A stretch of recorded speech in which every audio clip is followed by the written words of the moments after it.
हे पैसे कोण पळवतंय वारंवार, CCTV फुटेज का गायब करण्यात आला आहे याची चौकशी का होत नाही. नरेंद्र मोदी ज्यांनी या मंदिराच्या प्रतिष्ठापनेमध्ये फार मोठं राजकारण करून भाजपला मतं मागितली, त्या विषयावर का गप्पा आहे. या ट्रस्टचे अध्यक्ष नृपेंद्र मिश्रा हे का गप्पा आहे. त्या भागातले भाजपचे एक नेते ब्रजभूषण सिंग यांनी काल सांगितलं आहे की त्या भागातले खासदार होते, अनेक वर्ष नेते आहेत त्या भागातले, राम जन्मभूमीच्या आंदोलनात ते होते. ते म्हणतात की माझ्याकडे पूर्ण माहिती आहे, पण ही इतकी मोठी माणसं आहेत की माझ्या जीवाला धोका निर्माण होईल, मी काय बोललो होतो. म्हणजे असं काय आहे की राम मंदिर लुटण्याच्या या प्रक्रियेमध्ये कोट्यावधीचे नक्की कोण सहभागी आहे, ज्याची ब्रजभूषण शरण सिंग यांच्यासारख्या बाहुबलीलाही भीती वाटते. हा अत्यंत गंभीर विषय आहे आणि आम्ही लवकरच आमची जी जाण्याची योजना आहे ती जाहीर करू. उद्धव ठाकरे स्वतः नक्कीच नक्कीच आमचं काल चर्चा झाली, मी त्यांच्या कानावर ही सगळी माहिती घातली, त्यांनाही त्याविषयी माहिती होतीच आणि तेही अस्वस्थ आहेत की जर हे लोक राम मंदिरात चोऱ्या करू शकतात तर निवडणुका चोरणं, मतं चोरणं, बरं विजय चोरणं हे काहीच नाही यांच्यासाठी.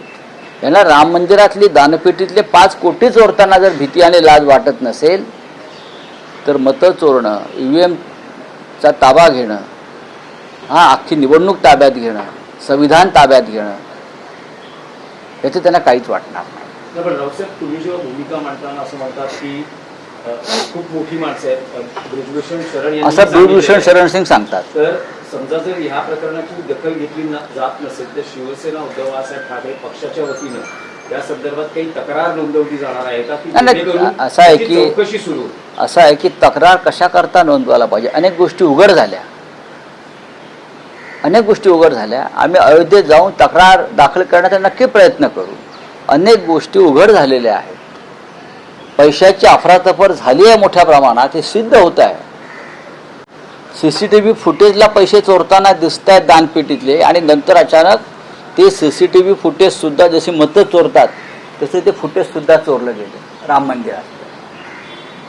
या देशावर रामाचं राज्य नसून चोरांचं राज्य आहे, इतकंच मला म्हणायचं आहे.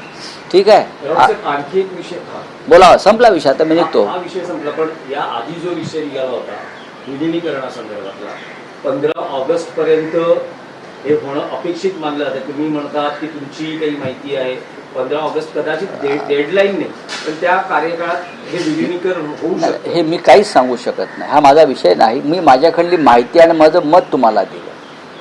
इथे प्रत्येक काँग्रेसमधून बाहेर पडलेल्या प्रत्येक पक्षाला स्वतंत्र मत आणि स्वतंत्र नेता आहे.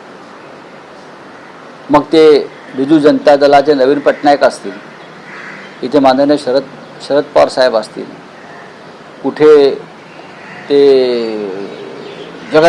जगन असतील आंध्रमध्ये, हे सगळे काँग्रेसचे, किंवा KCR असतील, ममता बॅनर्जी असतील, हे सगळे काँग्रेसमधून बाहेर पडलेले आहेत. मी इतकंच म्हणालो, तर असं होणार असेल तर ज्येष्ठ नेते शरद पवार यांनी त्यात पुढाकार घेतला पाहिजे. ते महत्त्वाचे नेते आहेत, त्यांची विचारधारा ही जन्मतःच काँग्रेसपासून आहे. त्यांनी या सगळ्यासाठी पुढाकार घेऊन एक मजबूत राष्ट्रीय काँग्रेस पक्ष पुन्हा नव्यानं उभा केला तर आमच्यासारखे जे प्रादेशिक पक्ष आहेत त्यांनाही बळ मिळेल. तुम्ही म्हणाल एक महत्त्वाचा विषय की तुमच्यासारख्या प्रादेशिक पक्षांना बळ मिळेल. जर हा विचार राष्ट्रीय स्तरावर काँग्रेस मजबूत करण्यासाठी होत असेल तर राज्य स्तरावर शिवसेना पक्ष मजबूत करण्यासाठी हा विचार येऊ शकतो का? कारण शिवसेनेपासूनही गेल्या 25 वर्षात अनेक जण बाहेर पडलेली आहेत ज्यांचा मूळ विचार हा शिवसेनेशी सुसंगत आहे. तर अशांना काही आवाहन केलं जाईल का की तुम्ही या मूळ प्रवाहात? बघा, तुम्ही आता विषयाला वेगळी दिशा देऊ नका. आता या क्षणी विषय आहे राष्ट्रीय पक्ष म्हणून काँग्रेस मजबूत करण्याचा, बरोबर आहे. आता प्रादेशिक स्तरावरती असे अनेक पक्ष आहेत, मग द्रमुक अण्णा द्रमुकचं काय करायचं? मग 2 कम्युनिस्ट पक्ष एकत्र येणार का?